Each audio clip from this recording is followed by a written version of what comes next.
পৃথিবীতে আল্লাহ রাব্বুল আলামিন যত মানুষকে প্রেরণ করেছেন, এই মানুষদের ভিতরে সবচাইতে উৎকৃষ্ট মানের মানুষ কারা? তারা হলো নবী রাসূলগণ। তাদেরকে আল্লাহ রাব্বুল আলামিন নির্বাচন করেছেন, তাদেরকে আল্লাহ রাব্বুল আলামিন গাইডলাইন দিয়েছেন, তাদেরকে আল্লাহ রাব্বুল আলামিনের পক্ষ থেকে হেদায়েতের বাণী দিয়েছেন, তার ব্যাখ্যা বিশ্লেষণ দিয়েছেন, কিভাবে সেটা বুঝবে তার দিক নির্দেশনা দিয়েছেন। এই জন্যে পৃথিবীতে সবচাইতে উত্তম ব্যক্তিরা তারা হলো নবী রাসূলগণ, যেহেতু তারা আল্লাহ রাব্বুল আলামিন কর্তৃক সরাসরি আল্লাহর নির্দেশে তারা পরিচালিত হয়েছে। এই জন্যেই এই দাওয়াতি কাজ, এই শ্রেষ্ঠ লোকগুলাকে আল্লাহ রাব্বুল আলামিন নির্বাচন করে কি দায়িত্ব দিয়েছেন? তাদের দায়িত্বই হলো মানুষ জাতিকে আল্লাহ রাব্বুল আলামিনের একত্ববাদের দিকে, আল্লাহর দাসত্বের দিকে আহ্বান করা।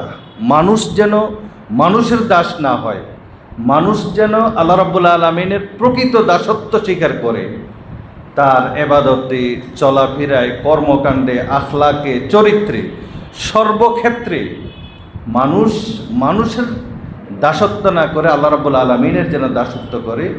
এই জন্যেই নবী রাসূলরা এই দাওয়াতি কাজটা করেছেন। সুতরাং এই দাওয়াতি কার্যক্রম পৃথিবীতে যারা করেছেন তারাই হলো সর্বশ্রেষ্ঠ মানব।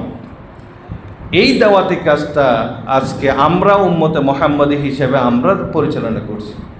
আমাদের আগে এককভাবে কোনো উম্মতকে দায়িত্ব দেওয়া হয় না যে তোমরা দাওয়াতি কাজ করো, বরং সহিহ বুখারীর যে হাদিসটা আল্লাহ রাসূল সাল্লাল্লাহু আলাইহি ওয়াসাল্লাম বলছেন, বানু ইসরাঈল তাসুসুহুমুল আম্বিয়া কুল্লামা হালাকা নাবিয়্যুন খালাফাহু আখার, যে বানি ইসরাইলের জনগণকে পরিচালিত করত, নেতৃত্ব দিত নবীগণ।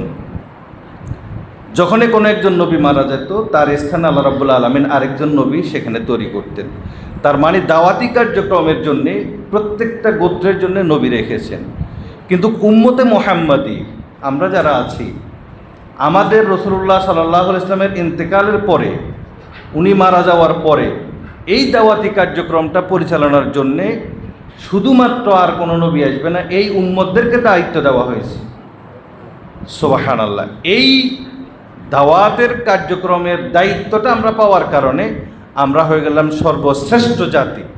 আল্লাহ রাসূল সাল্লাল্লাহু আলাইহি আল্লাহ রাব্বুল আলামিন পবিত্র কোরআনে বলছেন, কুনতুম খায়রা উম্মাতিন উখরিজাত লিন-নাস তা'মুরুনা বিল মা'রুফ ওয়া তানহাউনা আনিল মুনকার। এই উম্মতে মুহাম্মাদীকে সর্বশ্রেষ্ঠ উম্মত বলা হয়েছে কি কারণে?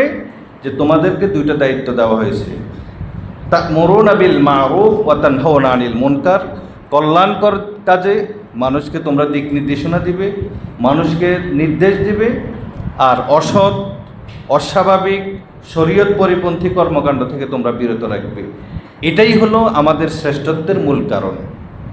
সম্মানিত উপস্থিতি, বাংলাদেশ জমিয়তে আহলে হাদিস কি চাচ্ছে? বাংলাদেশ জমিয়তে আহলে হাদিস চাচ্ছে দেশের বিভিন্ন জায়গার মসজিদ ভিত্তিক যে সকল মুসলিমরা আছে তাদেরকে ঐক্যবদ্ধ করে তাদের ভিতরে দাওয়াতি চেতনাটা যেন উদ্বুদ্ধ করা যায়, তাদেরকে এই চেতনাতে যেন অনুপ্রাণিত করে তারাও যেন দাওয়াতি কাজ করে, এবং নবীদের যে ফজিলত, নবীদের যে মর্যাদা, সেই মর্যাদাটা যেন আমরাও উপলব্ধি করতে পারি, আমরাও পেতে পারি। এই জন্যেই বাংলাদেশ জমিয়তে আহলে হাদিস মসজিদ ভিত্তিক সংগঠন, মসজিদ ভিত্তিক দাওয়াতি কার্যক্রম এবং বিভিন্ন শিক্ষা প্রতিষ্ঠানে দাওয়াতি কার্যক্রম, এই জন্যেই এই ব্যবস্থাগুলো করেছে। কারণ সমাজ সংস্কার, ব্যক্তি সংস্কার, যেটাই বলেন না কেন, সকল সংস্কারের মূল মাধ্যমটাই হলো দাওয়াত। দাওয়াত ছাড়া ইসলামী হুকুমতও কায়েম হবে না, ব্যক্তিও সংস্কার হবে না, সমাজও সংস্কার হবে না। সকল সংস্কারের মূলে হলো দাওয়াত। এই দাওয়াতি কার্যক্রম মানুষের মাঝে ছড়িয়ে দেওয়ার জন্যে বাংলাদেশ জমিয়তে আহলে হাদিস উদ্যোগ নিয়েছে। শাখাভিত্তিক, এলাকাভিত্তিক, জেলাভিত্তিক, কেন্দ্রীয়ভাবে, বিভিন্নভাবে যে মানুষের ভিতরে দাওয়াতের স্পৃহাটাকে অনুপ্রাণিত করার জন্যে, তাদের ভিতরে সঞ্চার করার জন্যে এই ধরনের পদক্ষেপ নিয়েছে। আজকে যে অনুষ্ঠানে আমরা এখানে সমবেত হয়েছি, এটি হলো ঢাকা মহানগর উত্তর। এই ঢাকা মহানগর উত্তরের উদ্যোগে মিরপুর এলাকাতে আজকে আমাদের এই প্রোগ্রামটা হচ্ছে। গতকালকে বেড়াইতে হয়েছে, তার আগে মনে হয় উত্তরাতে হয়েছে। এইভাবেই সারা দেশে এলাকা ভিত্তিক এই ধরনের কার্যক্রমগুলো পরিচালিত হবে ইনশাআল্লাহ।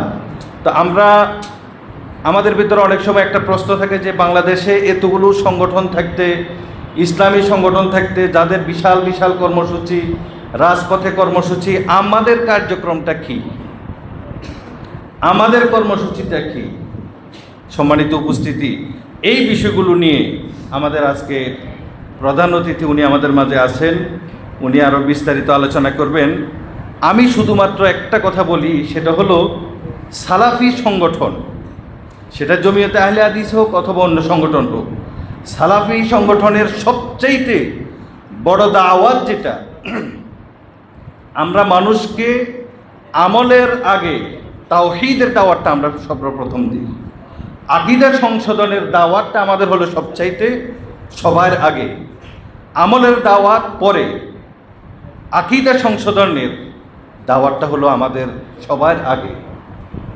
এজন্যেই আপনি দেখবেন সালাফি আকীদা এবং মানহাজে যারা আসে তারা কোনোদিন পিছপাও হয়ে যাবে না, কারণ সে বুঝে শুনে আল্লাহর প্রতি, আখিরাতের প্রতি, ফেরেশতাদের প্রতি, আসমানি কিতাবের প্রতি যে বিশ্বাস স্থাপন করার দরকার সেটাকে করে তারপর আমরা আমল দিই।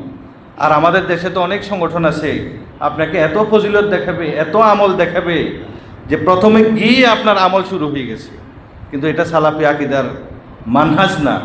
আমাদের মানহাজ হলো প্রথমে ব্যক্তির আকীদা সংশোধন করতে হবে, যেটা আল্লাহ রাব্বুল আলামিন সূরা আসরের ভিতরে বলছেন, ইল্লাল্লাযীনা আমানু ওয়া আমিলুস সালিহাত।